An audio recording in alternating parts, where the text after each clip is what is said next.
বলুন স্যার। 3 দিন হয়ে গেল,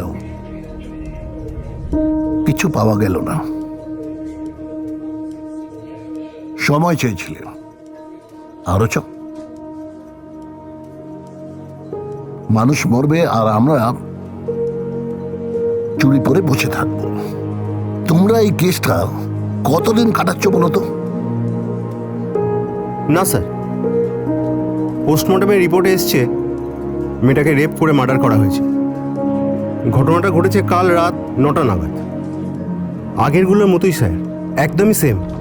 বাট আমরা অনেক চেষ্টা করেছি স্যার, সমস্ত ফাইলে সমস্ত রেকর্ড বের করেছি, কিন্তু তেমন কিছু তো পাচ্ছি না স্যার।